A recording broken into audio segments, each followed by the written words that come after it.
Story സ്പേസിലേക്ക് പ്രിയപ്പെട്ട എല്ലാവർക്കും സ്വാഗതം.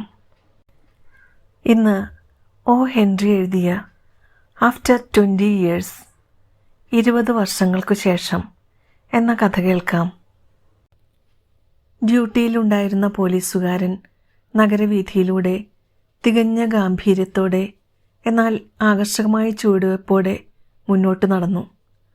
ആ ഗാംഭീര്യം പക്ഷേ പ്രദർശനാത്മകമായിരുന്നില്ല, മറിച്ച് നിരന്തര പരിശീലനത്തിലൂടെ ആർജിച്ചതായിരുന്നു. ആ സമയത്ത് കാഴ്ചക്കാരും കുറവായിരുന്നുവല്ലോ. സമയം കഷ്ടിച്ച് രാത്രി 10 മണി കഴിയുന്നതേയുള്ളൂ. പക്ഷേ മഴയുടെ രുചിയുള്ള തണുത്ത കാറ്റിൻ്റെ അലകൾ നഗരവീഥിയിൽ നിന്നും ജനങ്ങളെ ഏതാണ്ട് പൂർണ്ണമായും ഒഴിവാക്കിയിരുന്നു. അയാൾ കലാപരവും സങ്കീർണവുമായ പലതരം ചലനങ്ങളോടെ ലാത്തി ചുഴറ്റിക്കൊണ്ട് മുന്നോട്ട് നീങ്ങുന്നതിനിടയിൽ വാതിലുകളിൽ തട്ടി വിളിക്കുന്നുണ്ടായിരുന്നു. ആളൊഴിഞ്ഞ ഇടവഴികളിലേക്ക് ഇടയ്ക്കിടയ്ക്ക് ശ്രദ്ധയോടെ കണ്ണുകൾ പായിച്ചുകൊണ്ട് തലയുയർത്തി നടക്കുന്ന ആ ഉദ്യോഗസ്ഥൻ്റെ തൻ്റെ ഇടമുള്ള രൂപം സമാധാനത്തിൻ്റെ കാവൽമാലാഖയുടെ പ്രതീതി സൃഷ്ടിച്ചു. പരിസരം പ്രഭാതത്തെ ഓർമ്മപ്പെടുത്തി. ഇടയ്ക്കിടയ്ക്ക് നിങ്ങൾ ഒരു ചുരുട്ടുകടയുടെ വെളിച്ചം കാണും, അല്ലെങ്കിൽ രാത്രി മുഴുവൻ തുറന്നിരിക്കുന്ന ഒരു ഭക്ഷണശാലയുടെ വെളിച്ചം. പക്ഷേ കൂടുതൽ കച്ചവട സ്ഥാപനങ്ങളുടെ കതകുകളും വളരെ മുമ്പ് തന്നെ അടച്ചു കഴിഞ്ഞിരുന്നു. കെട്ടിടങ്ങളുടെ ഒരു നീണ്ട നിരയുടെ ഏതാണ്ട് മധ്യഭാഗത്ത് വെച്ച് പോലീസുകാരൻ നടത്തത്തിൻ്റെ വേഗത കുറച്ചു. ഇരുട്ടുമൂടിയ ഒരു ഇരുമ്പുകടയുടെ വാതിലിൽ നിന്നും കത്തിച്ചിട്ടില്ലാത്ത ഒരു ചുരുട്ട് കടിച്ചു പിടിച്ചുകൊണ്ട് ഒരു മനുഷ്യൻ തല താഴ്ത്തി പുറത്തേക്ക് നടന്നു വന്നു.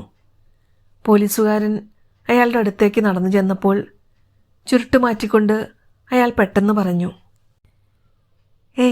ഇവിടെ പ്രശ്നമൊന്നുമില്ല സാർ. അയാളുടെ ശബ്ദത്തിൽ ആത്മവിശ്വാസമുണ്ടായിരുന്നു. ഞാൻ എൻ്റെ ഒരു ചങ്ങാതിയെ കാത്തു നിൽക്കുകയാണ്. ഇത് 20 കൊല്ലം മുമ്പ് തീരുമാനിച്ച ഒരു കൂടിക്കാഴ്ചയാണ്. നിങ്ങൾക്ക് കേട്ടിട്ട് ചിരിക്കാൻ തോന്നുന്നുണ്ടാകും ഇല്ലേ? ശരിയാണ്. ഞാൻ പറയുന്നതെല്ലാം സത്യമാണെന്ന് ഉറപ്പാക്കാൻ വേണ്ടി വിരോധമില്ലെങ്കിൽ ഞാനെല്ലാം വിശദമായി പറയാം.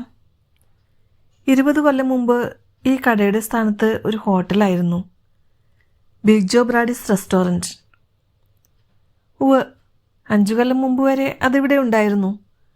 പൊളിച്ചു മാറ്റിയിട്ട് 5 കൊല്ലം കഴിഞ്ഞു, പോലീസുകാരൻ പറഞ്ഞു. വാതിൽപ്പടിയുടെ അടുത്ത് നിന്നിരുന്ന മനുഷ്യൻ തീപ്പെട്ടി ഉരച്ച് ചുരുട്ട് കത്തിച്ചു. തീപ്പെട്ടിക്കൊള്ളിയുടെ വെളിച്ചത്തിൽ പുരികത്തിന് മുകളിൽ ഒരു വെളുത്ത പാടും തീക്ഷ്ണമായ കണ്ണുകളും കൂർത്ത താടിയെല്ലുമുള്ള ഒരു മുഖം പ്രത്യക്ഷപ്പെട്ടു. അയാളുടെ ടൈ ക്ലിപ്പ് അസാധാരണ വലിപ്പമുള്ള ഒരു വജ്രമായിരുന്നു. അയാൾ പറഞ്ഞു, 20 കൊല്ലം മുമ്പ് ഇതേ ദിവസം ഇതേ രാത്രിയിൽ എൻ്റെ ഏറ്റവും അടുത്ത കൂട്ടുകാരൻ ജിമ്മി വെൽസിൻ്റെ കൂടെ ഞാൻ ഇവിടെയായിരുന്നു അത്താഴം കഴിച്ചത്. അവൻ ഈ ലോകത്തിൽ വെച്ച് ഏറ്റവും നല്ലവനാണ്. അവനും ഞാനും ഈ ന്യൂയോർക്കിലാണ് വളർന്നത്. അടുത്ത ദിവസം രാവിലെ എൻ്റെ ഭാവി അന്വേഷിച്ച് എനിക്ക് പടിഞ്ഞാറൻ ദേശത്തേക്ക് പോകണമായിരുന്നു. ജിമ്മിയെ ന്യൂയോർക്കിൽ നിന്നും ആർക്കും വലിച്ചു പുറത്തിടാൻ കഴിയുമായിരുന്നില്ല. ലോകത്തിലെ ഒരേ ഒരു സ്ഥലം ന്യൂയോർക്കാണെന്നാണ് അവൻ്റെ വിചാരം. എന്തായാലും 20 കൊല്ലം കഴിഞ്ഞ് ഞങ്ങളുടെ അവസ്ഥയോ സഞ്ചരിക്കേണ്ടി വരുന്ന ദൂരമോ പരിഗണിക്കാതെ പരസ്പരം കണ്ടുമുട്ടാമെന്ന് ഞങ്ങൾ അങ്ങോട്ടും ഇങ്ങോട്ടും വാക്കുകൊടുത്തു. 20 കൊല്ലം കഴിഞ്ഞ് വിധി എന്തുതന്നെ ആയാലും ഓരോരുത്തരും അവരുടെ വിധിക്കൊപ്പം എത്തിയിരിക്കുമെന്ന് ഞങ്ങൾ കണക്കുകൂട്ടി. ഇത് കേൾക്കാൻ രസമുണ്ട്, പോലീസുകാരൻ പറഞ്ഞു. വീണ്ടും കണ്ടുമുട്ടാനുള്ള സമയം കൂടിപ്പോയെന്ന് എനിക്ക് തോന്നുന്നു. നിങ്ങൾ പോയതിനു ശേഷം ചങ്ങാതിയുടെ വിവരം ഒന്നും അറിഞ്ഞില്ലേ? അറിഞ്ഞിരുന്നു. കുറച്ചു കാലം ഞങ്ങൾ എഴുത്തെഴുതിയിരുന്നു, മറ്റേയാൾ പറഞ്ഞു. പക്ഷേ 1-2 കൊല്ലം കഴിഞ്ഞപ്പോൾ ഞങ്ങളുടെ എഴുത്തുകുത്ത് മുടങ്ങി. പടിഞ്ഞാറൻ നാട് ഒരു വളരെ വലിയ തീരുമാനമാണ്. ഞാനവിടെ നല്ല ഉത്സാഹത്തോടെ തിക്കിത്തിരക്കി മുന്നേറി. പക്ഷേ ജിമ്മി ജീവിച്ചിരിക്കുന്നുണ്ടെങ്കിൽ എന്നെ കാണാൻ വരുമെന്ന് ഉറപ്പുണ്ട്. കാരണം എന്നും അവൻ ലോകത്തിലെ ഏറ്റവും സത്യസന്ധനായ കൂട്ടുകാരനായിരുന്നു. അവൻ ഒരിക്കലും മറക്കില്ല. ഇന്നു രാത്രിയിൽ ഈ വാതിലിൽ വന്ന് നിൽക്കാൻ വേണ്ടി ഞാൻ 1000 മൈലുകളാണ് യാത്ര ചെയ്തത്. എൻ്റെ പഴയ ചങ്ങാതി ഇവിടെ വരികയാണെങ്കിൽ എൻ്റെ പ്രയത്നം പ്രയോജനപ്പെട്ടു. കാത്തുനിന്നിരുന്ന മനുഷ്യൻ പോക്കറ്റിൽ നിന്നും ഒരു ഭംഗിയുള്ള വാച്ച് പുറത്തെടുത്തു. അതിൻ്റെ മൂടിയിൽ ചെറിയ വജ്രങ്ങൾ പതിച്ചിരുന്നു. 10:03 കൂടിയുണ്ട്, അയാൾ പ്രഖ്യാപിച്ചു. ഞങ്ങൾ കൃത്യം 10 മണിക്കാണ് ഹോട്ടലിൻ്റെ വാതിലിൽ നിന്ന് പിരിഞ്ഞുപോയത്. പടിഞ്ഞാറൻ നാട്ടിൽ നിങ്ങൾ ധാരാളം സമ്പാദിച്ചെന്ന് തോന്നുന്നു, ശരിയല്ലേ? പോലീസുകാരൻ ചോദിച്ചു. ഞാൻ പന്തയം വയ്ക്കാം, ജിമ്മി എൻ്റെ പകുതിയെങ്കിലും സമ്പാദിച്ചു കാണും. അവൻ അത്യധ്വാനിയായിരുന്നു, എങ്കിലും നല്ലവനായിരുന്നു.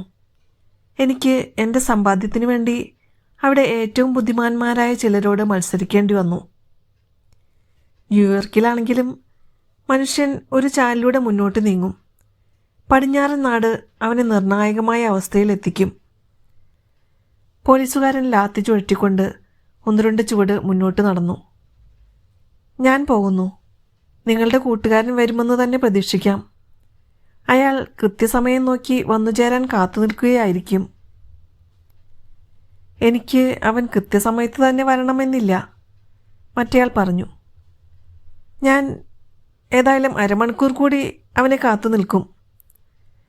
ജിമ്മി ഈ ലോകത്ത് ജീവിച്ചിരിക്കുന്നുണ്ടെങ്കിൽ ആ സമയം കൊണ്ട് അവൻ ഇവിടെ എത്തിച്ചേരും. അപ്പോൾ നമുക്ക് പിന്നെ കാണാം. Good night sir. പോകുന്നതിനിടയിൽ വാതിലുകൾ പരിശോധിച്ചുകൊണ്ട് പോലീസുകാരൻ ഡ്യൂട്ടി തുടർന്നു.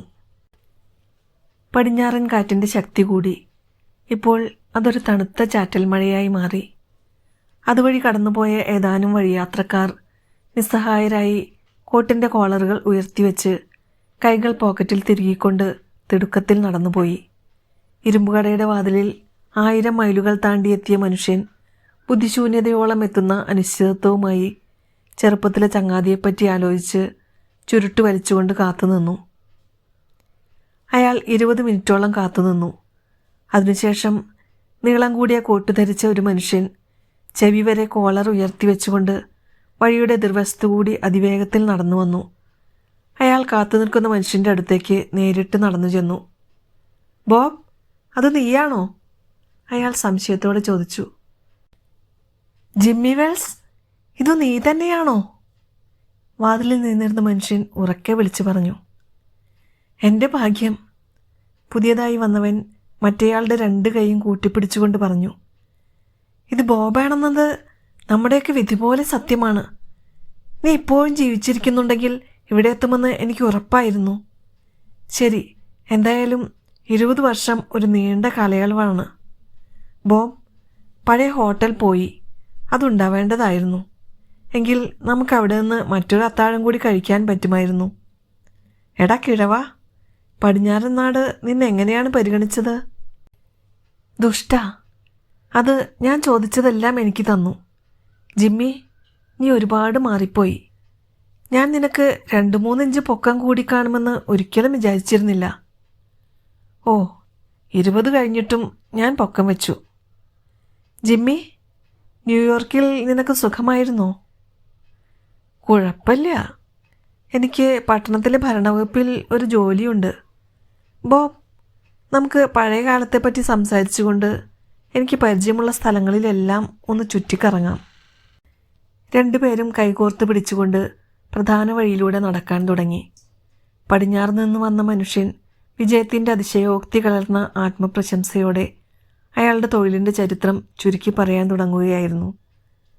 മറ്റേയാൾ ഓവർകോട്ടിനുള്ളിൽ ഒതുങ്ങി നിന്നുകൊണ്ട് ചങ്ങാതിയുടെ കഥ താൽപ്പര്യത്തോടെ ശ്രദ്ധിച്ചു.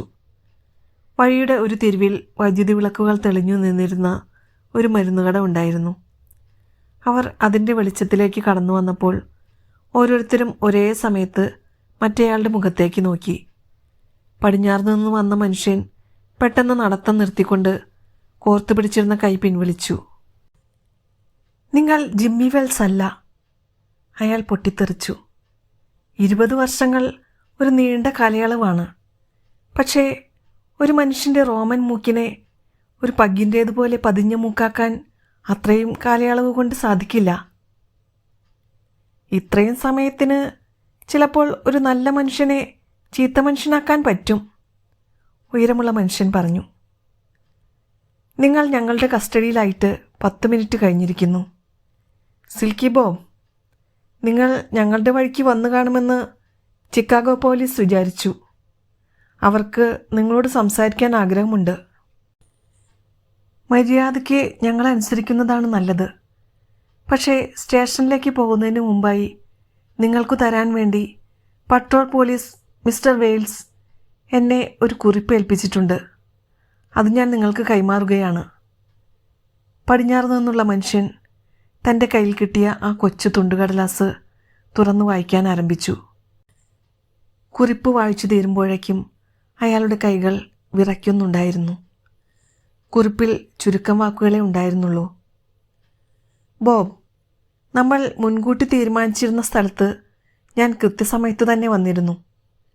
ചുരുട്ട് കത്തിക്കുവാൻ വേണ്ടി നീ തീപ്പെട്ടി ഉരച്ചപ്പോൾ ആ വെളിച്ചത്തിൽ നിന്റെ മുഖം ഷിക്കാഗോ പോലീസ് അന്വേഷിക്കുന്ന കുറ്റവാളിയുടേതാണെന്ന് എനിക്ക് മനസ്സിലായി. പക്ഷേ എൻ്റെ കൈകൊണ്ട് നിന്നെ അറസ്റ്റ് ചെയ്യുവാൻ എനിക്കാവില്ലായിരുന്നു. അതുകൊണ്ട് നിന്നെ അറസ്റ്റ് ചെയ്യുവാനായി മഫ്റ്റിയിലുള്ള ഒരു പോലീസുകാരനെ പറഞ്ഞുവിടുകയായിരുന്നു.